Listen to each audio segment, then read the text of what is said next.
then looked at each other and examined their aging. Though greater stars were the parents, younger than the children they looked. That was one of the things about creating us and creating a species on this planet is, our short, fast cycles around the sun means we don't live for very long.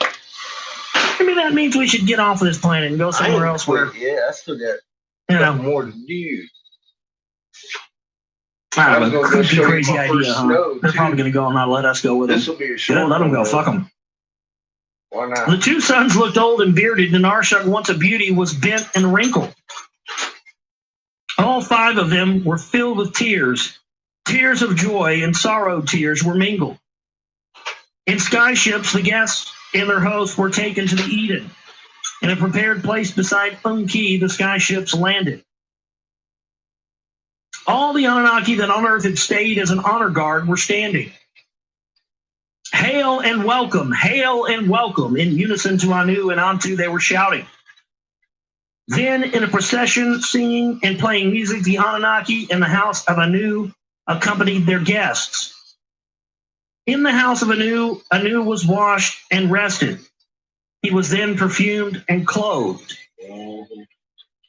Antu was escorted by a female Anunnaki to the house of the golden bed. There, too, she was washed and rested and was perfumed and clothed. In the open courtyard, as an evening breeze, the tree leaves rustled. Anu and Antu on thrones were seated. Flanking them were Enlil and Enki and an Arshak. Attendants, earthlings who were completely naked, served wine and good oil. Others in a corner of the courtyard, they just got humans, random fucking humans running around naked. They think he wants to get his dick wet and pour some semen into a womb or something. It's easy action, right? Oh, yeah, just let the humans run around naked. You never know if you're going to have to get your dick wet. There you go. I had a live stream going. These motherfuckers are out of control. They are fucking Klingons. Okay, dirty motherfuckers. You've been thinking about Klingons. I hate to have to admit that. Stop. We've been seeing about fucking Klingons. They're the dirtiest motherfuckers in the goddamn galaxy. I guess it could have been worse. Could have been sand people. They might not have liked Josh. Fucking Jawas. A great banquet for all for Anu. And Antu was prepared for the signs of the heavens. Its start was awaiting. On Enlil's instructions, Zamul, who in matters of the stars and planets was learned. Yeah, y'all just vanished. The steps of the house of Anu ascended. The rising of the planets to eve time was announced. On the first step, Kishar in the eastern skies appeared. Lamu, or the second step, was seen. That's Mars. Mumu on the third step was announced. Anshar by the fourth step rose. Lamu on the fifth step was seen. The moon from the sixth step was announced. Then, on a signal from Zamul, the hymn of the planet of Anu in the skies rises began to be sung. For from the topmost step, the seventh red haloed Nibiru came into view. Now, so see, there you go. Here you go. Nibiru comes into view. Nibiru comes in plain sight. They see it. They can even see how it's haloed red, right? But are there any earthquakes and rumblings and end of the world going on down on Earth? No. Not at all, right?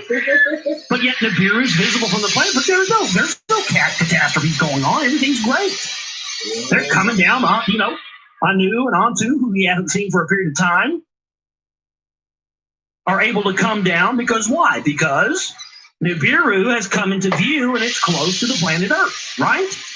There you go. Again, this is what I've been trying to tell people. There is zero evidence that Nibiru coming close to Earth is going to cause destruction and all of this stuff, but people are just running with it as if it's an absolute truth. One time fucking last night, dumbass. To the music, the Anunnaki clapped and danced. To the music, they danced and sing. To the one who grows bright, the heavenly planet, the Lord of Anu, they sang. On the signal, a bonfire was lit.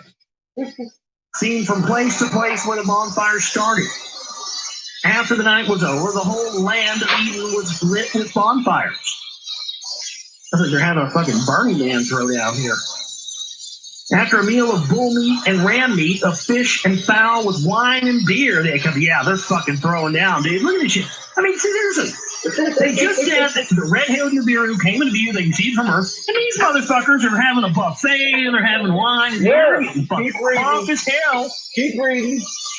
Now, would they be getting crunk as hell, drinking wine and beer, if their planet, which supposedly causes destruction, and they call the destroyer on Earth when it comes near to Earth, do you think they'd be doing this? It's just complete, the whole fucking Nibiru destruction thing has been a complete lie, a complete red herring, and this is why I read this. This is why I chose to read this stuff.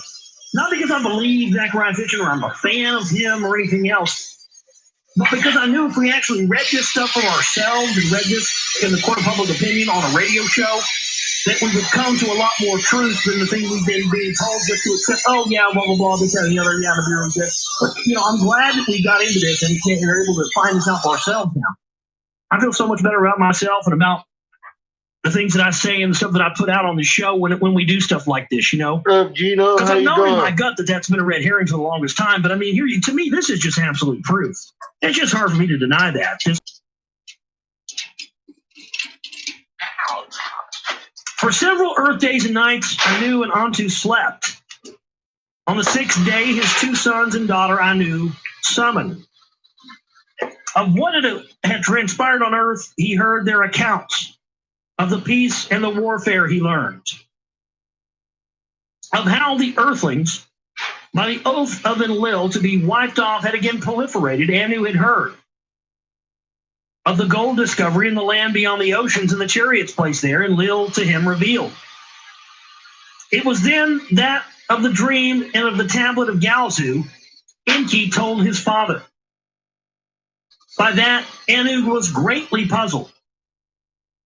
A secret emissary by that name to Earth by me was never sent. So did Anu say to the three leaders. Puzzled were Enki and Enlil, baffled, they looked at each other. On account of Galzu, Zisudra, and the seeds of life were saved, Enki said. On the account of Galzu, on Earth we remain, Enlil said to his father. The day to Nibiru you return, you shall die. So did Galzu say to us. Incredulous of that was Anu. The change of cycles indeed did cause havoc, but it was cured with elixir. Then whose emissary, if not yours, was Galzu? And Enki and Enlil said in unison, aha. So who is this mystery man? So see, this is the guy that changed the whole course, remember? This Galzu character? Yep. Supposedly having orders from Anu. Who is he then? They don't know who he is. He never gave that order. They said, who is this mystery man? He's the guy that wanted them to have compassion for mankind and not wipe them out, and gave them the plans to, create the new ark and save them. Oh, see, now the plot thickens. He said now the plot thickens. Should inherit their earth. Now we're starting to see the appearance of other entities that aren't Anunnaki, who have had a hand and a say in steering the destiny of mankind. Oh, this is real interesting now. You just thought it was interesting. Now somebody else is showing up in the mix, and I go, where the fuck this guy was? I thought you were with him. No, man, I thought you were with him. I thought you sent him. No, I didn't. Who the fuck was this guy? Whose emissary, if not yours, was Galzu? Fucking creator of all. Who the Earthlings, who wanted to save the Earthlings, who made us stay on Earth. The Narsuk slowly nodded her head. From the creator of all did Galzu appear. See, there you go, the Son of God. Now this is the entering of the Jesus character, isn't it? Does seem like it. No.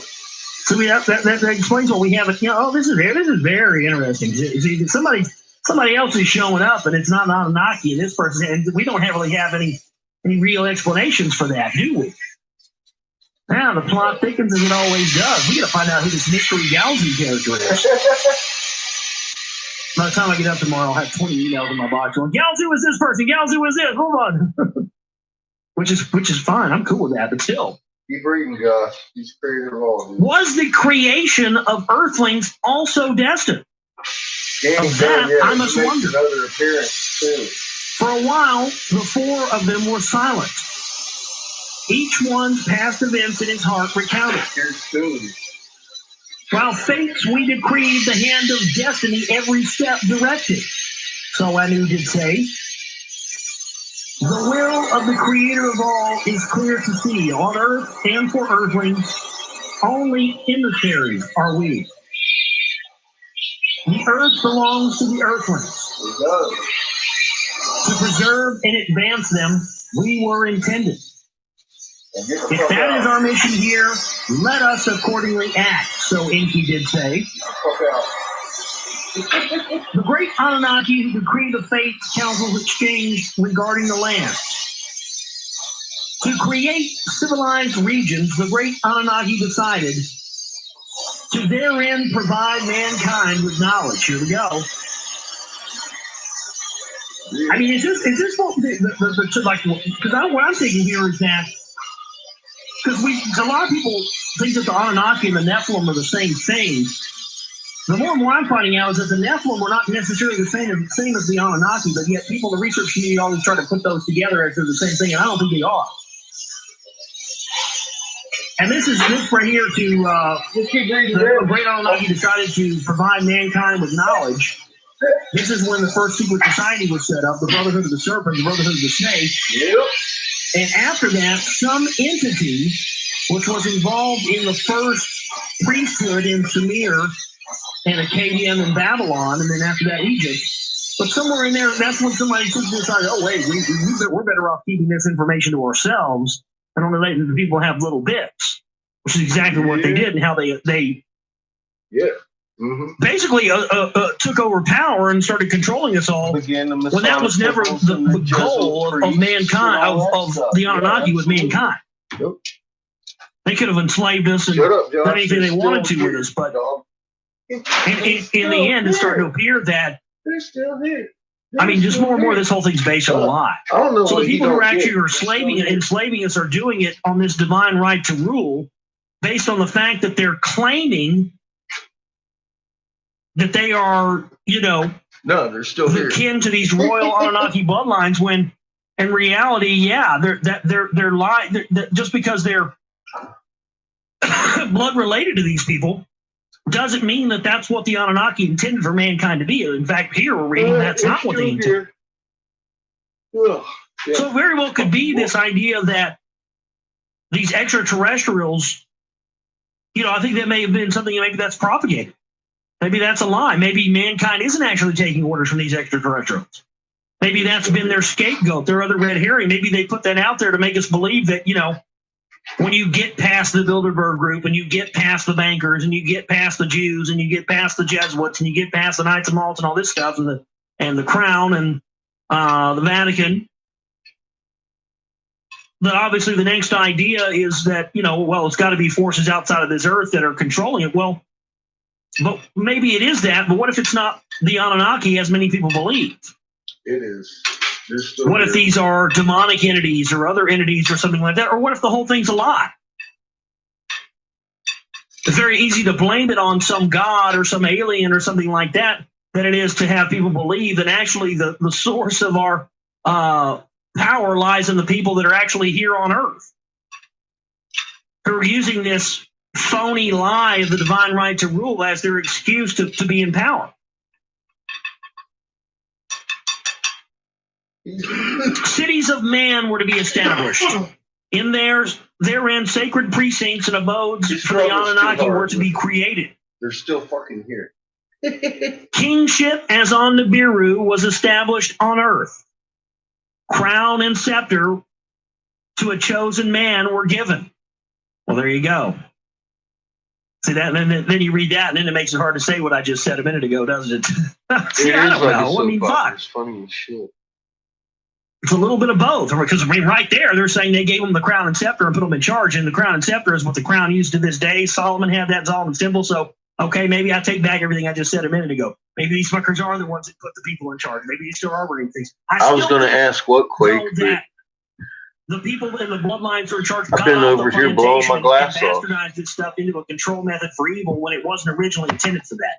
I still do believe that. There's plenty of evidence to support that. What I miss? By the word of the Anunnaki, to enforce to the people the work and dexterity in the sacred precincts, a priesthood was established.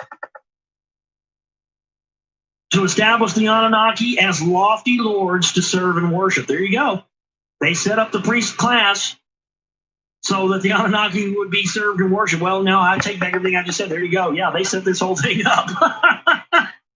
Secret knowledge was to be taught to convey civilization. What earthquake desert? I didn't to see create one. 4 regions, 3 for mankind, and 1 restricted the Anunnaki resolve. The first region to the olden Eden land to establish for Enlil and his sons to dominate. The second region, the land of the 2 Narrows, thereafter to follow for Enki and his sons to lord over.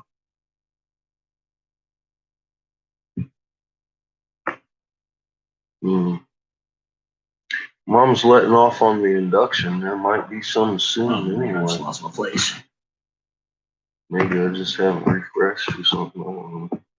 Just sending you back where I left off at.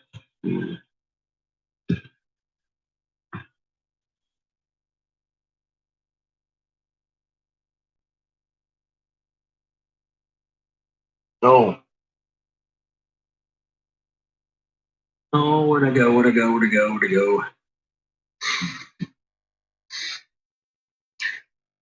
Yeah, it's pretty cold over here, Gino.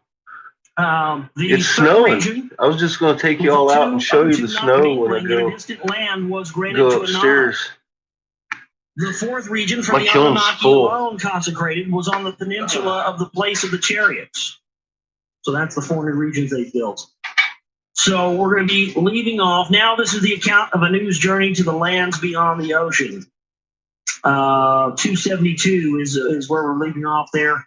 Now this is the account of a news journey to the lands beyond the ocean. 272. Yeah, it was 100 degrees. Very interesting. Lots of stuff because there for a minute it kind of seemed like, okay, maybe these guys aren't the ones on the ground now. No, they are indeed the ones that like shot. Last time I looked. There does, just like anything.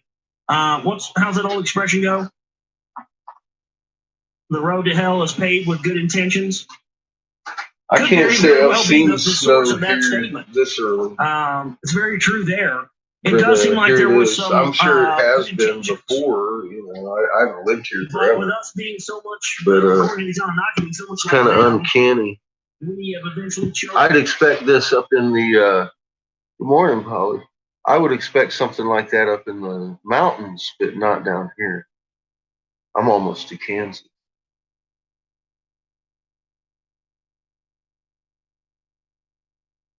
Oh, felt that. Yeah. Well, everything's going to be quaking. Diverse. What can I say? Everywhere is going to start having quakes when we start doing this magnetic braking shit. There just ain't going to be any getting around it. We're going to have some intense shaking. Things are just getting more and more and more, and they're just going to continue getting more and more. We're already breaking 6s every day. Soon those 6s will be as many as the 5s per day and consistent like they have been. And then we'll gradually get into the 7s. Faster than we got into the 6s, which happens pretty fast. Compared to waiting on the 5s every day, so I wasn't insane for 2.5 fucking years. From the point I started telling everybody we're going to have multiple 5s every day to the point that you can throw a dart and hit it. And I showed you all that timestamp. That wasn't the oldest time I said, this is one I came across.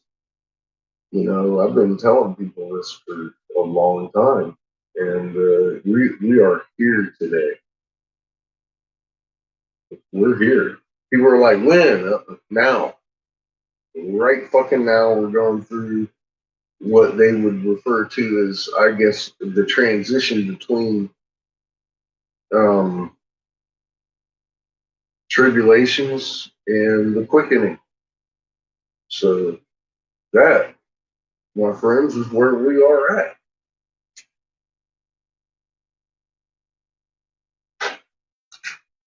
And there ain't no getting around it. They've been dancing around with the Kachina for going on 10 years here in a few, about 25, 30 days.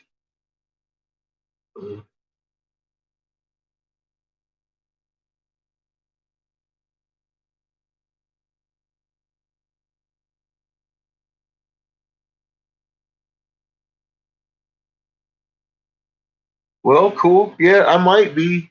Maybe not, though. I'm fixing to head up and turn off the gas and take everything up with me, and then I'll be back down for you guys, and we'll go out and look at the snow. Then I'm going to bed. I got to get up tomorrow. I've got some dichro set aside. I'm going to make some dragonfly wings. And I haven't decided. I might make it lime green. I like this color for a dragonfly, but I don't know if that's enough. I got to get a hold of the person that wants the dragonfly and make sure what kind of dragonfly they want. If they want a pipe, or I got to do my homework before I go getting on it.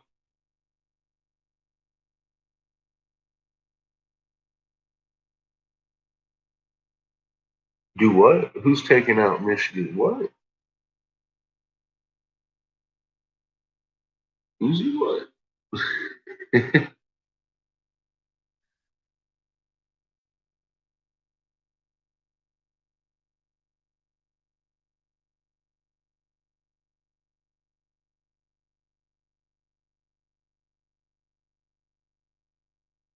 You gonna put me on in the shop? Uh-oh. All right, be careful out there. It's fucking.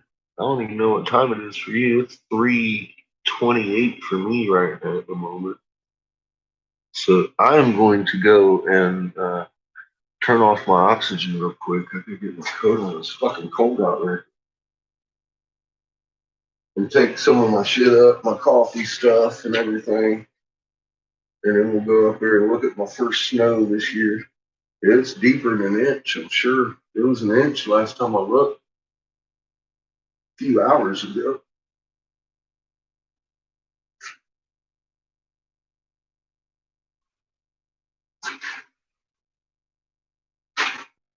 I was to walk the dogs. It was snowing pretty good too. I don't like the cold much. But at least it's snowing. It's pretty out when it snows. You know what I mean? I like that.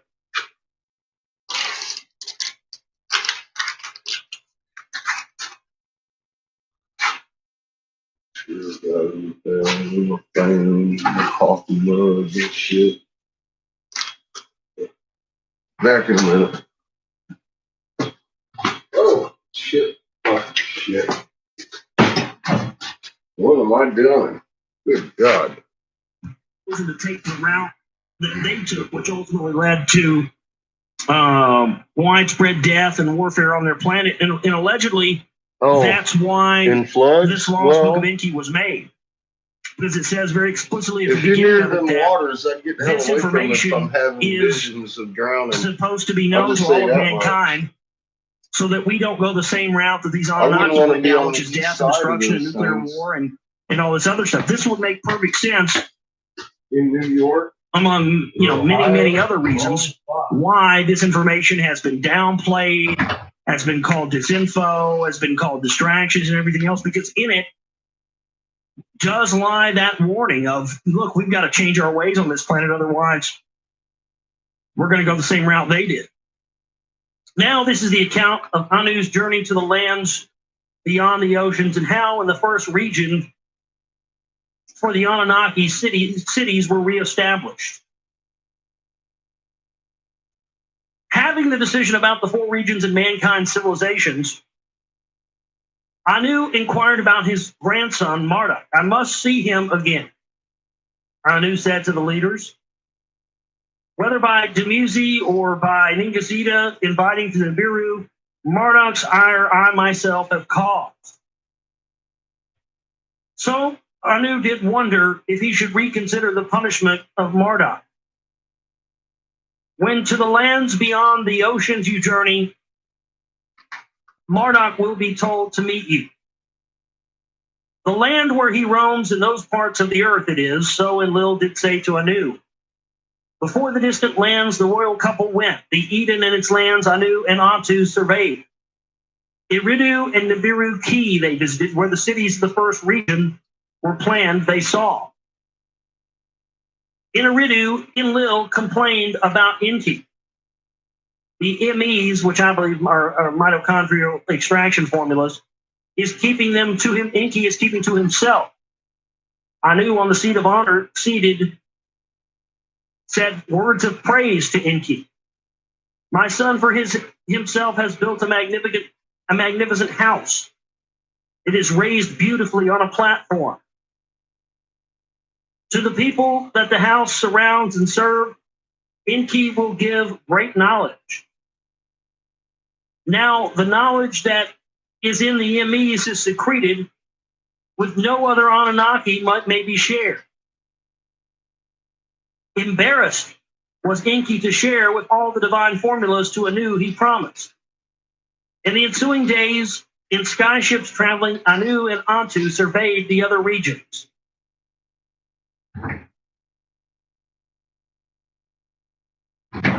Then on the 17th day, to Unik Ki, the royal couple returned for one more night of rest. Tomorrow, when the younger Anunnaki come before Anu and Antu for blessing, cold out there. Still snowing like Anu to his great-granddaughter Inanna took a liking. He drew her closely, he hugged her, and he kissed her.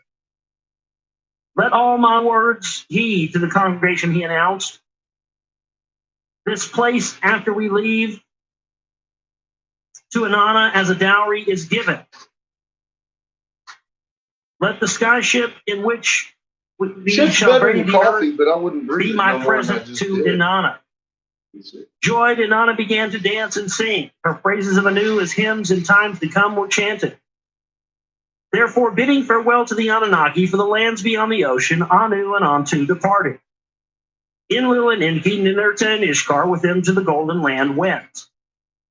To impress Anu the king with the great golden riches, oxygen does. It makes it hot. Ninurta built an abode for Anu and Antu. Its stone blocks were cut to perfection. With pure gold inside it was covered.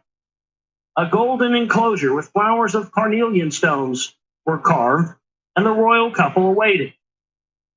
By the shore of the great mountain lake, the abode was erected.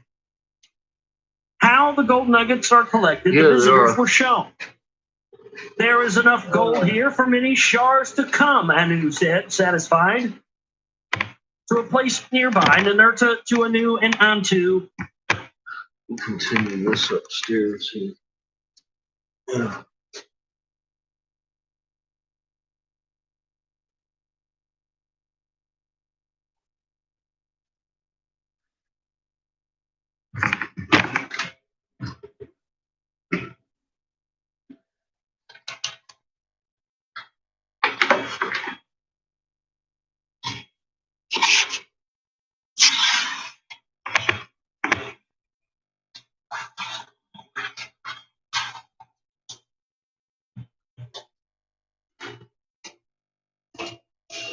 Make sure not to forget me, right? Oh, looking up.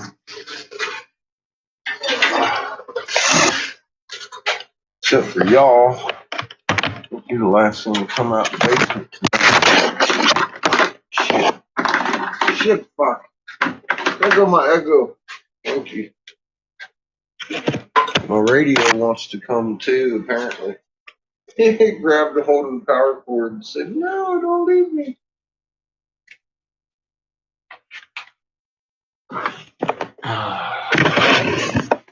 Y'all want to go see some snow?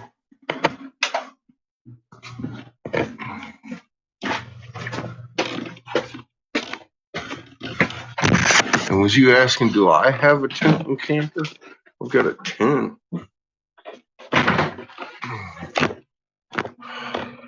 camper anymore.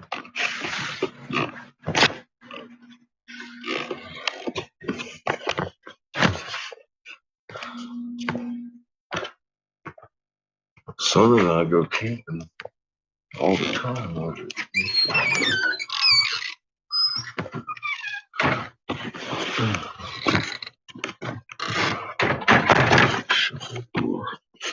Anyway, there you go. That's what it looks like out here. A lot of snow on everything. It's still coming down. It was just 100 degrees. It's supposed to be almost 60 tomorrow, and then 80 again on Thursday. 85. Look at the snow coming down. Fucking crazy. My car is all snowed in. At least it's pretty. It is cold out here.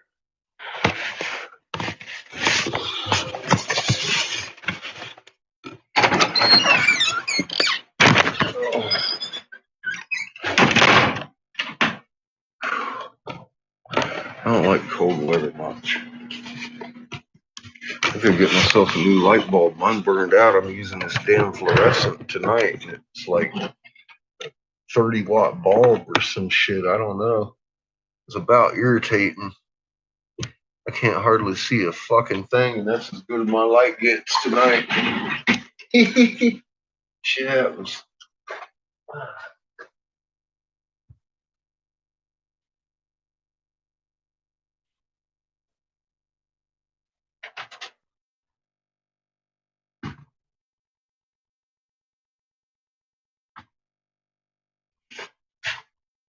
Feels much better up here.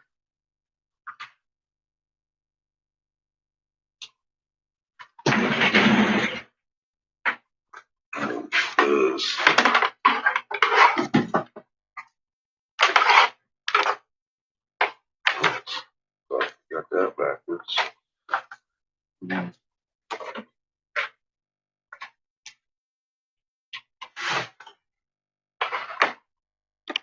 Testing. Showed an artifice map. Yeah, that's loud.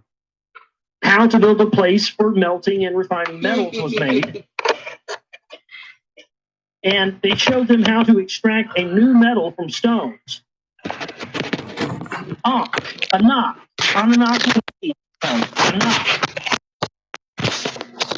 How, by combining it with the abundant copper, a strong metal he invented, he showed them. On the great lake from whose shores the metals came, Anu and Antu sailed.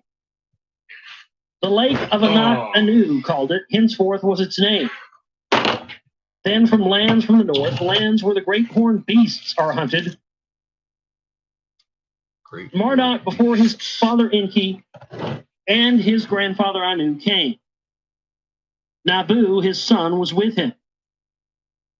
When Enki inquired about Serpanit, Marduk with sorrow told them of her death. Now Nabu alone with me has remained. To his father and grandfather, Marduk said, Anu, Marduk to his chest pressed, enough you have been punished, to him, he said. With his right hand on Marduk's head, I'm going to miss it. Anu, Marduk is to be forgiven and blessed. From the golden place high in the mountains, all who had gathered in the plain below went. Put it in my there, stretching the horizon, my pillow. Ninurta had prepared a new place for the chariots. How you doing, man? Anu and Antu's celestial chariot stood up. there I'm ready fixing to lay down. and was loaded with gold to the brim. It's been a long day. As the time for the departing came, Anu said words of guidance and goodbyes to his children. Whatever destiny for the earth and the earthlings is intended, let it so be. If man, not Anunnaki, is destined to inherit the earth, then let us help that destiny. Mm-hmm. Give mankind knowledge. Up to a measure, secrets of heaven and earth, let them teach. Give them knowledge up to a measure. See, To a measure. Give them knowledge up to a certain point, but don't give them too much now. Teach a poodle how to sit, but not beg. That's the foundations maybe of beg, the priest not class, sit. ladies and gentlemen, right there. Or stand. Laws of justice and righteousness teach them, then depart and leave. Yeah. So did Anu say to his children, giving them fatherly instructions. Once more they hugged, embraced, and kissed, and from the new chariot's place, Anu and Antu left for Nibiru. The first to break the sorrowed silence was Marduk. With anger were his words. Hear this shit? Here comes Marduk already. What is this new place of celestial chariots? Of others in explanation, he demanded. What after my exile without my knowledge has transpired? Fucking Enki told Marduk of the decisions about the 4 regions. Marduk's fury knew no bounds. Why will Inanna, a cause of Dumuzi's death, no nonsense get in a her bowl? own region? Nice. The decisions have been made and they cannot be altered, so Enlil said to Marduk. In separate skyships to the Eden and its adjoining lands, they returned. Buttery muffins are Sensing awesome. trouble, Enlil and Ishkar were instructed to stay behind and to keep watch over the gold. I got some cinnamon To raisin commemorate Anu's bagels visit, for this morning. a new count of the passage of time was introduced. By Earth years, not by Nibiru Shars, was what on Earth transpired to be counted. Now listen to this. This is a very interesting piece of information for you astrology-minded people out there. In the age of the bull, to Enlil dedicated was the count of Earth years begun. So, in the age of the bull, the age of Taurus, that would have been when the ages were started. We're in, what are we in, Pisces right now? Oh. Going into what? The age of Aquarius. Aquarius. Yep, back into the house of Enki. So I guess time and years started being counted Marduk. during the age of Taurus. That's an interesting tidbit. I did not know that. When the leaders returned to the Eden, the place of the first civilized region, how to make bricks from mud, the Anunnaki taught the Earthlings, and then therewith to build cities. But where once cities of the Anunnaki alone had stood, cities for both them and the Earthlings now arose. There and in new cities for the great Anunnaki, sacred precincts were consecrated. Therein the Anunnaki with lofty abodes were provided. Lofty Temples abodes. by mankind they were called. So there you go, right there. We refer to as temples were actually made for abodes for the Anunnaki. Yeah. And the best example of that I can think of, the Temple of Hathor at Dendera. You know, the Temple of Hathor at Dendera, it's one I've talked about it before because everybody, has to have, I always like to have goals that are bigger than what I can achieve at my given moment. I mean, it keeps you going. That's my, that's one of my bucket list long-term things I want to do. I want to write a book and make a movie about the Temple of Hathor at Dendera. I'd like to visit there. Because, and look. Man, they never mention it on Ancient Aliens. They never mention it. I've gone and tried to find books on it. You can't find dedicated books to this. It is the single you can't most find books on this shit. In-your-face piece of evidence for the Anunnaki and giants and extraterrestrials anywhere, and it's largely overlooked in Egyptology, largely overlooked in extraterrestrial research.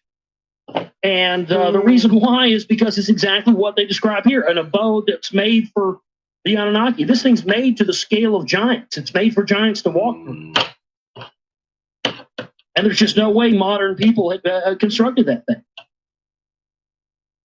So right there, it tells that the abodes that the Anunnaki dwelt in were called the temples by mankind. That's a key piece of evidence right there, folks. That says a lot. So now whenever time you hear somebody refer to one of these ancient megalithic structures as a temple, always remember that temple is code for abode for the Anunnaki, a house for the Anunnaki. It's code. Therein, the Anunnaki as lofty lords were served and worshipped. By number ranks, they were honored.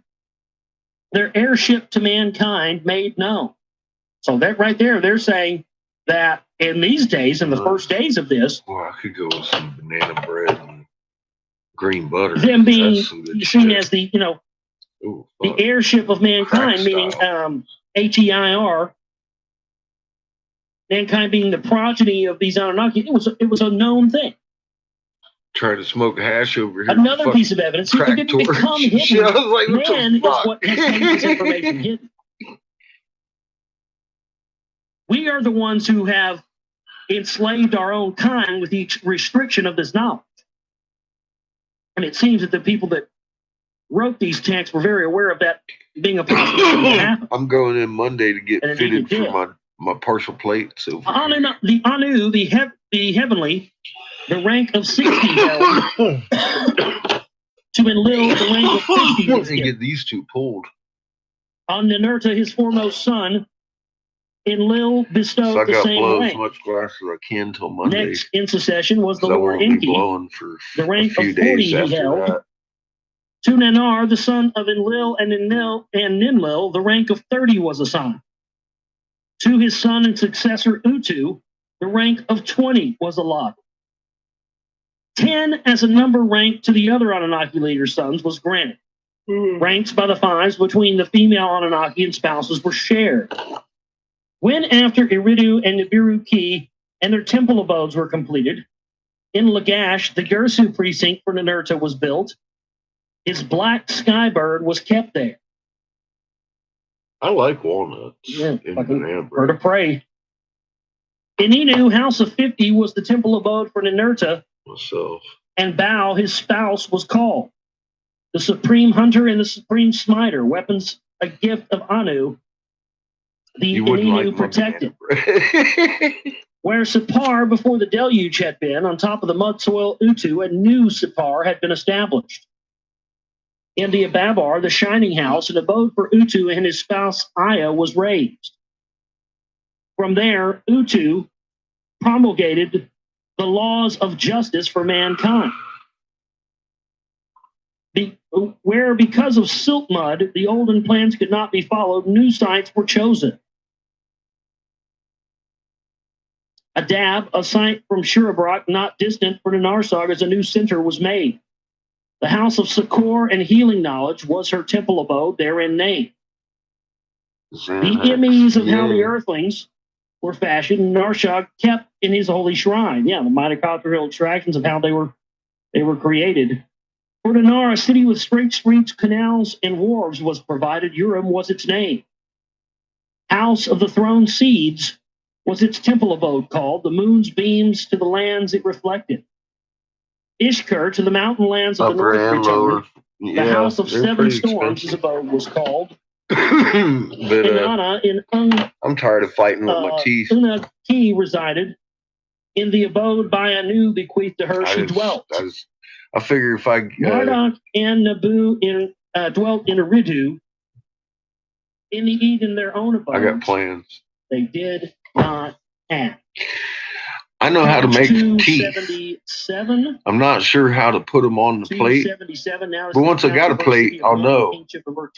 Once they break, I can fix them. Tomorrow night on that. So, very interesting. Again, I don't think I can fix the plate. I don't know. I'll see how they do that. I imagine it's pressing, but I don't know what they use to make the plate. They're in Pakistan and other places.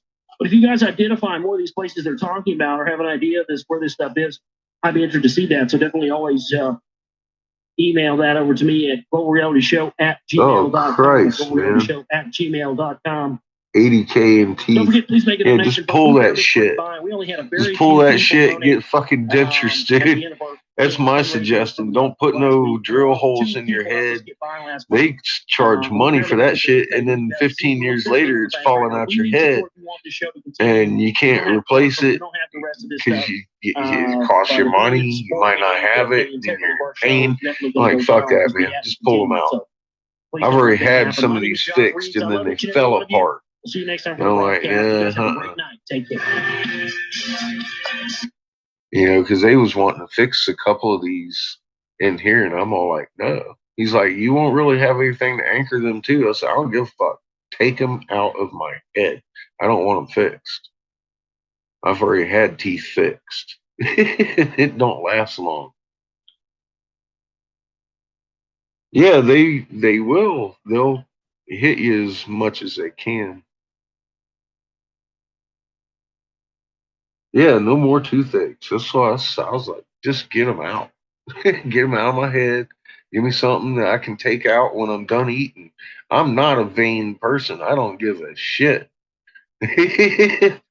I'll walk around like that if I have to, which I don't because I'm keeping my front ones. I want some molars so I can chew right, you know? Who wouldn't? But I figure if I break those teeth off of there, I mean, not on purpose, but I mean, they're going to break. They're fucking dentures. But if I start breaking the teeth off, I can fashion some really pimp ass glass teeth with little shiny dichroic. I mean, I have the fucking pimpest grill you ever seen.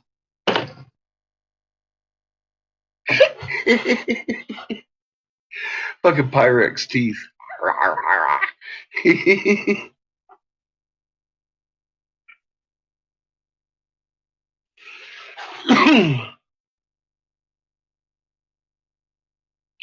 Yeah, well, I was just talking about that, about the damn doctors. You see some of these doctors out there talking about this mandated treatment the feds are doing with the ventilators, and they're telling it's fucking murder. I'm over here saying it's fucking murder, and there's a whole bunch of fucking doctors pretty complicit with it, aren't there? They just keep going to work. Everybody out there in New York fucking stopping, fucking giving them all clappy hands and shit as they're going into work, fucking euthanize the old people. It's fucking sick.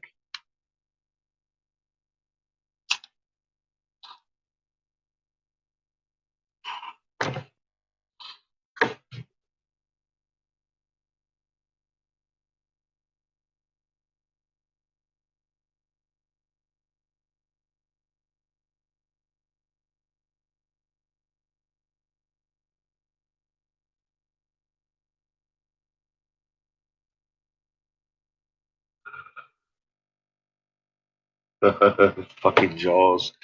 Well, he had the metal teeth. Yeah, he would. Oh my god. Yeah, I've given some serious thought about that because I used to blow glass in Oceanside in this guy Willie Lee's shop, and Willie Lee would make he'd blow glass every now and again, but he just rented out space in the back. He was making teeth all day. I'd go in there and watch old Willie make teeth because I like learning how to do something new.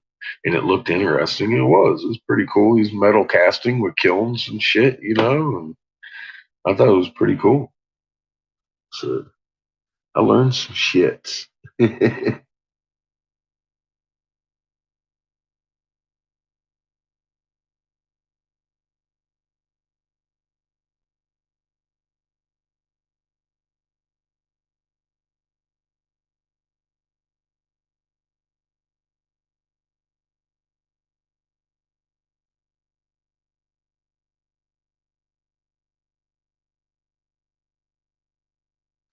Yeah, the original.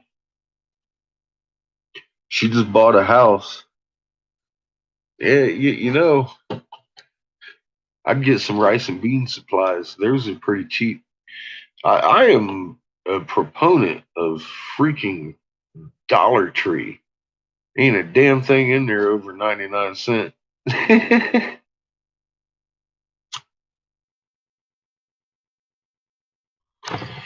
I just got me a glow in the dark skeleton for 99 cents today. Bunch of shrimp. Where else you gonna get like fucking shrimp for fucking 99 cents? Little pack of shrimp. Cost me $3 to make shrimp Alfredo for me and my kid both.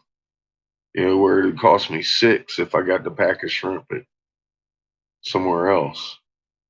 And you get the same amount of fucking shrimp. I'm like, well, I'd rather go to Dollar Tree myself. I've always done that. Even when I was shopping at the grocery store over there at Walmart, I just won't no more. I'd go in Dollar Tree first. Dollar Tree, fucking Family Dollar, get my TP and all that shit for $1, man. Fuck the dumb shit. I ain't paying $6, $8 for fucking 4 pack of toilet paper. You gonna wipe your ass with it. You know, I try to schedule mine around a shower.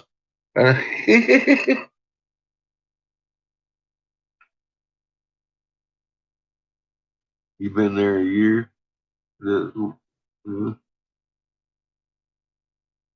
Oh yeah, I love Dollar Tree. Oh yeah, Dollar Tree always got the pimp shit. Yeah, I've shopped there since when I started shopping there, all the cans and shit were all dusty at the Dollar Tree. Now you see Mercedes outside. And it's funny, you can always tell the ones because they like to. I always dress down anyway where I go. So the Mercedes ladies usually like to grab hold of their purses when I walk by. You drive safe, John. How's your? Don't text. I was going to ask you a question, but don't text. Don't text, motherfucker. Drive safe.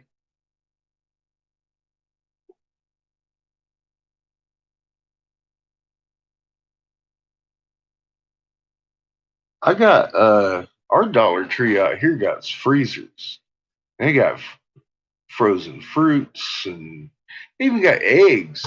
Eggs for $1 out here for a dozen eggs. They got cheese, big old block of cheese.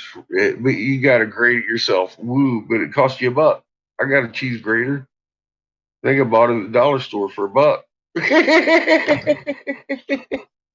So, yeah, I bought half a pound of cheese and fucking dollar grater, and I made out. I get to keep the grater, There you go. Yeah, it's about 4 o'clock here. I gotta shut her down myself. Um, my computer's also screaming. I need an update. All right, give me a minute. I'm gonna go to sleep. You can update all you want.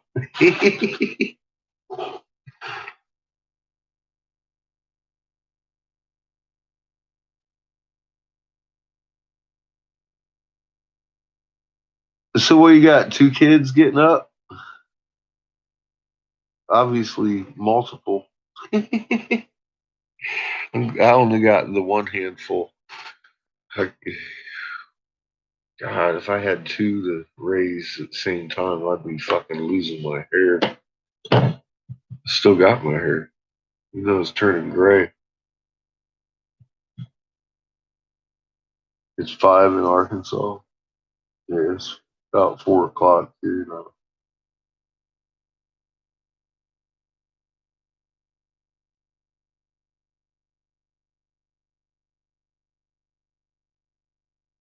Six and two. Ah.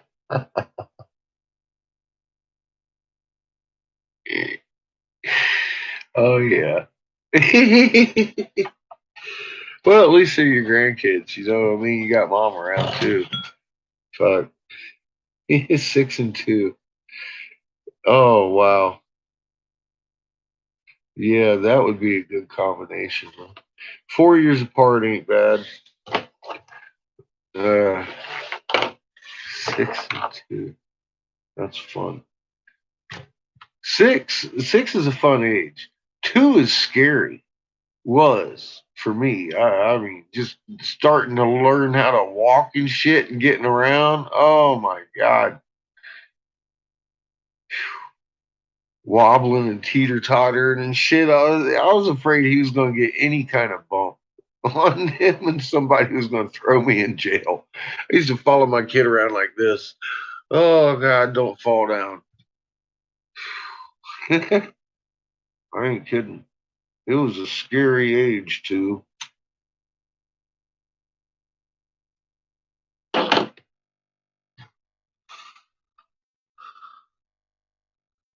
You love leaving the room.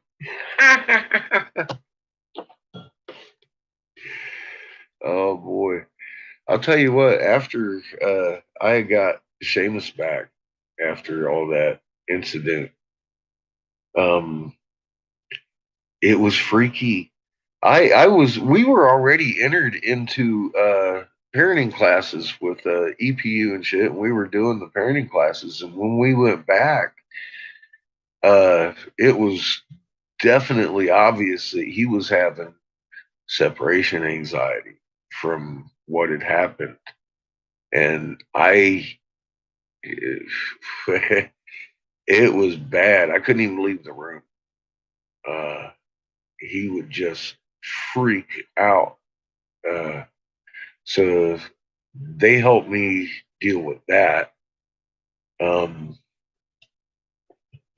and got him off of that. I still think he has separation anxiety, so I know I do. But yeah, that was crazy. I could, that just jogged my memory about that. I couldn't even leave the room. He would freak out. Uh, and that was a big change. And that was only like a week that he had been separated from me. Yeah, everybody noticed that shit. They were like, damn. So we got him settled down pretty quick, about a month. Weaned him off me a little bit. He got comfortable finally with me leaving a room.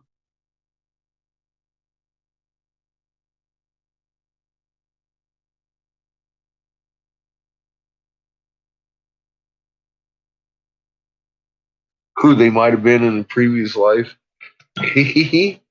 That's always interesting, huh?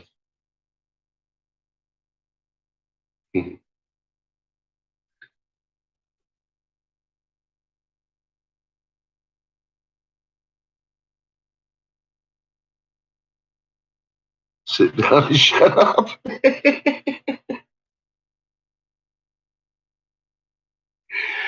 I very rarely treated my kid like that. You can tell he's a little ballsy son of a gun. I guess son of a bastard, I'll tell you that. Because I really am. Oh, man.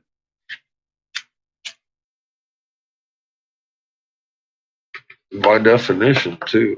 I ain't never met my daddy. I don't even know his name.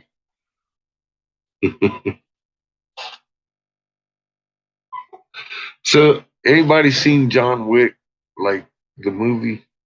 I was cruising around like last week or so and saw like John Wick 3, John Wick 2. I think there's a John Wick 4, but I couldn't find John Wick 1 anywhere on fucking YouTube. I'm like, what the fuck is this whole thing about? This guy is just fucking mad.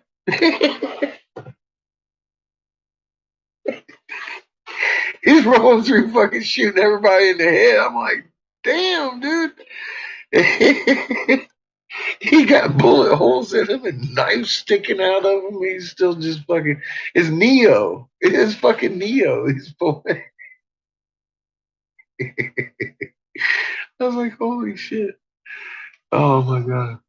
Well, see, that's the whole thing. I couldn't find it on fucking YouTube. So look, I had to go buy the goddamn thing for $3 at the fucking Dollar Tree.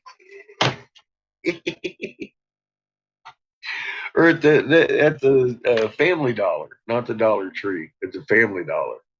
That one they got stuff over $1, but they're still cheap. I had to buy the damn thing. But yeah, his dog got killed, and they stole his car, and then homie sent a hit after his ass. I was like, oh damn, that's fucked up. He got up in his basement and started killing motherfuckers. Then I was like, damn, dude. They fucked up. What did he send the hit off of? He was scared of that motherfucker. That's why. I was like, damn. He should have just let him come on and be like, look, because before he sent a hit to him, I think Mr. Wick there would have been at least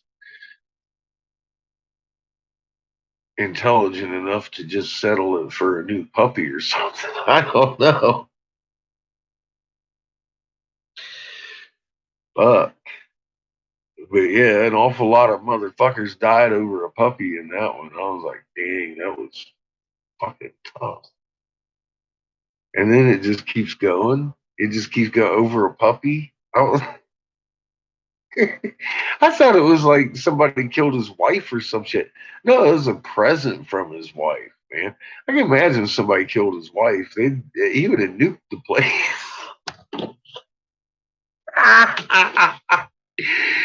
Oh my god.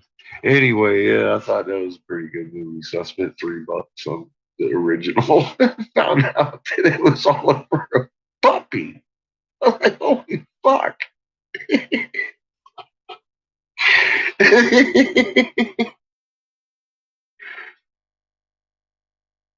Well, I know his wife just died, but I mean, damn, he just killed half the fucking the population of New York City over a puppy. And yeah, I was like, dang, that was some shit. But yeah, well, it wasn't just over the puppy. See, his homie sent a hit after him before he ever did anything. He was still at home, hanging out, minding his own business, fucking hating on his puppy, and then come the guys with the guns. I was like, damn, they fucking up now. They fucking up because now they got this guy pissed off. And yeah, he laid waste. I was like, dang. But of course, it was Neo. Who would expect anything different? It is a good movie. I thought it was. I bought the fucking. I paid $3 for the fucking thing. Man. That's. I don't have very many movies. You never seen it? It's a pretty good fucking movie. It's pretty good. Even though it's like Neo, I never really cared for Neo very much, but he's all right in this one. He's pretty good. Although it's like completely fucking unbelievable. Oh my god, he should have died like a million times. It's funny as shit. Hey there, Renegade. How you doing? So I got this is my kids. That's Independence Day. His mom got him that. That one's mine. Oh yeah, I like that movie. I'm a zombie movie freak. That is one of my favorite movies right there. I like fucking Zombieland and Woody Harrelson. They fucking kill Bill. Oh my god, I love that. But yeah, this is the two movie collection Independence Day. Me and my boy was watching that the other day. Do that back there.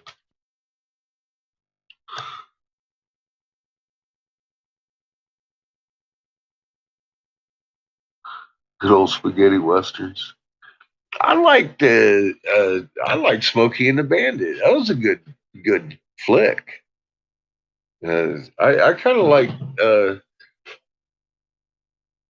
um that was like my favorite like 70s movie. You know that have you ever seen the last remake of Bo's Yes? It's like a classic, called classic. I like that one. That was Marty Feldman. Um, Anything with Richard Pryor in it, like Silver Streak. Silver Streak was fucking. Oh my god, they just don't make movies like that anymore. You know, I like watching shit like that over again. Clint Eastwood, fucking Dirty Harry. Dirty Harry wasn't all that good. I liked him better in the spaghetti westerns. I did too. I didn't like him in the Dirty Harrys as much.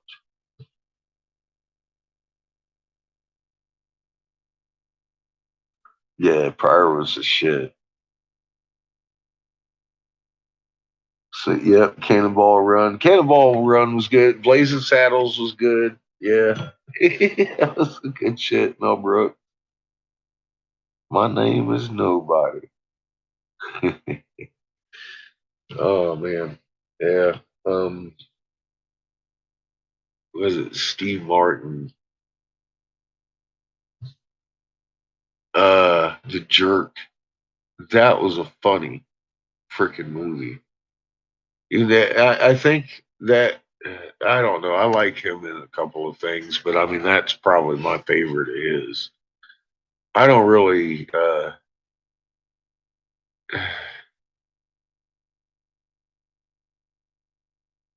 I liked him in the one with was it Eddie Murphy? I think I can't remember.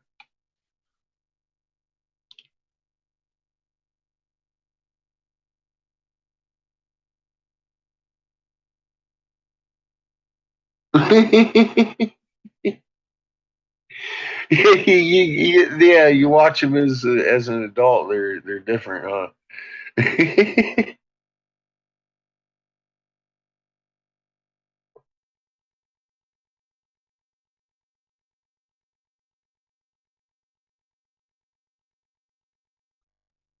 John Candy is okay. He wasn't one of my favorites. Him and oh fuck, what's his name? Chevy Chase. Um, that group, yeah, they were okay, but not my favorites.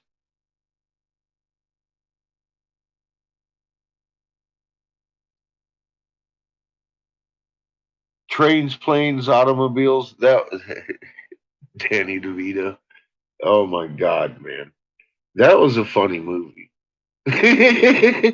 That was a funny movie. Yeah, that's what I'm saying. Chevy Chase was kind of a lame-o. He killed it for me. But oh, Uncle Buck.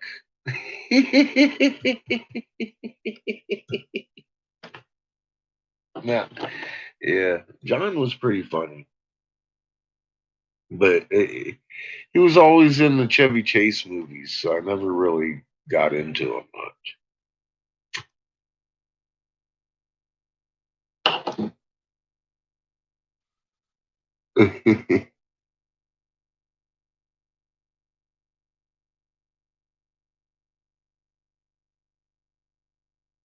The Toy.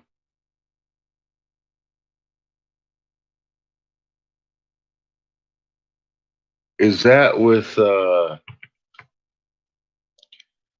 Will Ferrell? The Toy is no. The Toy, that was with Eddie fucking Murphy, wasn't it? Or yeah, he was a toy for the kid. I remember that. Yeah. God, I haven't seen that in a long time. Or no, it was Richard Pryor. That wasn't Eddie Murphy. It was Richard Pryor, wasn't it? The Toy. Nuts.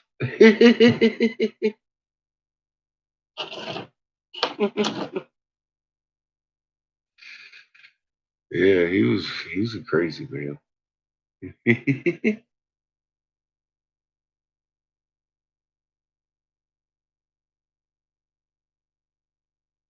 Oblivion. See, I haven't seen that. I don't think. Red. I don't think I've seen that one either. I stopped watching TV after a while. There's a lot of movies. I mean, like a gap of decades that I didn't see a lot of movies.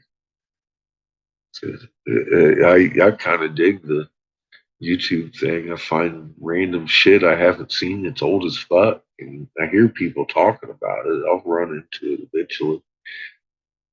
So it's good. In my old age, I ain't seen all these crazy movies.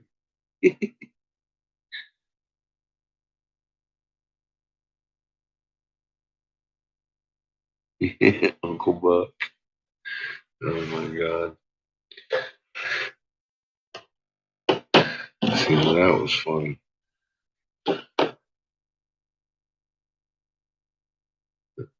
That was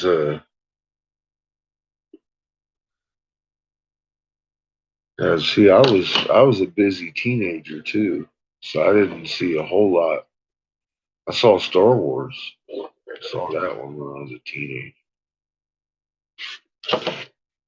But yeah, I was working and I had a girlfriend. You know how it is.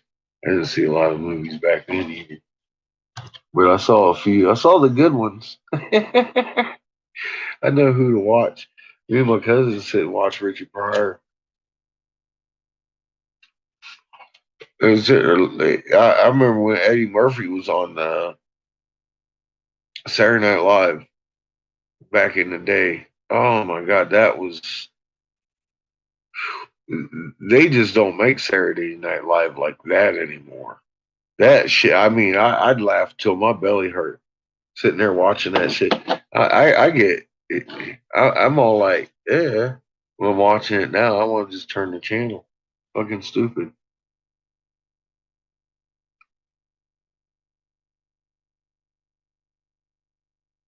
So I've seen these clips from these new ones where I'm looking for a Belushi clip or something where he's like it was a samurai chef and he's chopping broccoli and they, and Dana Carvey's doing the chopping broccolis too. I'm like, oh my god, man. He's cutting he he's laying out sandwiches with his samurai sword. Hold up! With this thing. Oh my God, Jesus Christ, I'm surprised he doesn't cut his finger off. It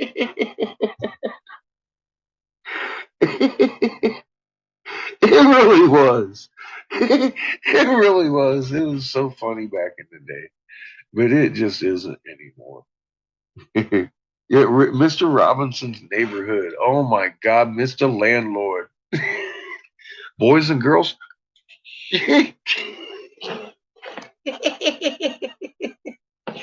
It's Mr. Landlord. We don't want to see him today. He wants rent. Can you say rent, boys and girls? Fucking nuts. Oh my god. He was always climbing out the window. See you next week.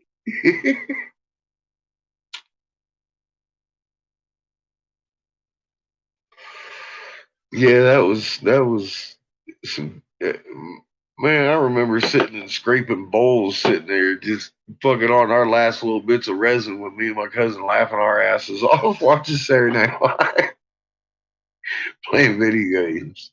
Oh my god, that was a long time ago. Damn, now I got a little boy almost that age. Son of a bitch. Thank God he doesn't do things I used to do.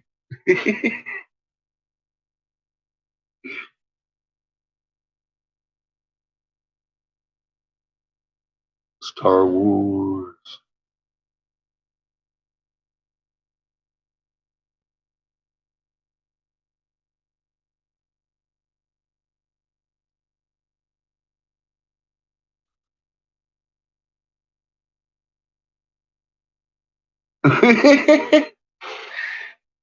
I've never seen the whole Raw. I've seen clips of it though. That came out what on HBO or some shit like that. I think his mom watched that a couple of times. But yeah, I never seen that.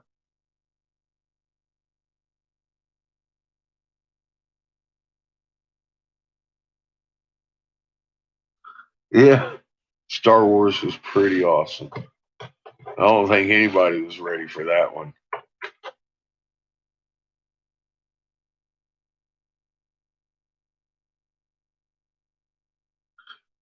Joe Pesci, I like him. I like Joe Pesci in a lot of stuff. He's a funny motherfucker. I like his style too. Of course, he's a little bit on the rough edge of comedy.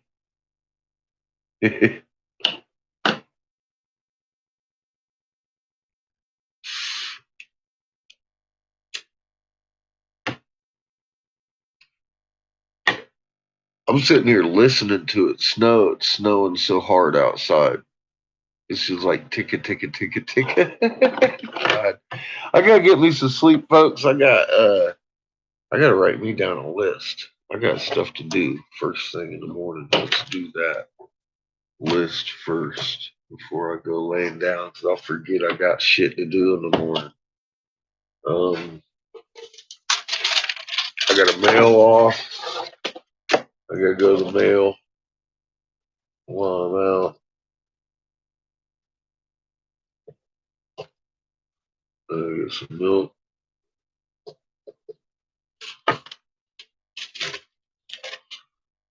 Um,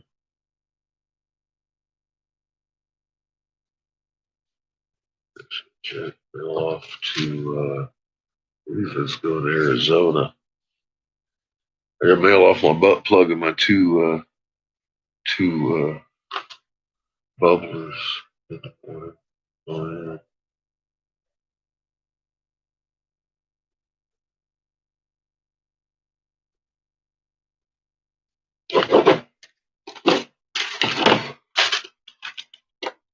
It's Wild Wednesday at the club. I'm gonna go get myself a buy one get one half price on a gram of concentrate tomorrow morning too. That's important on my list. Get that half price gram. Can't beat that. So yes, well, thank you all for hanging out, and it was a good evening. And we got to blow some glass and hang out and listen to some Anunnakis. So you bet I'll sleep well. Y'all have a good night or a good day, I guess. Everybody's just waking up to their day. I'll be up in 4 or 5 hours myself. Have a good night or good morning. I'm gonna have a good night.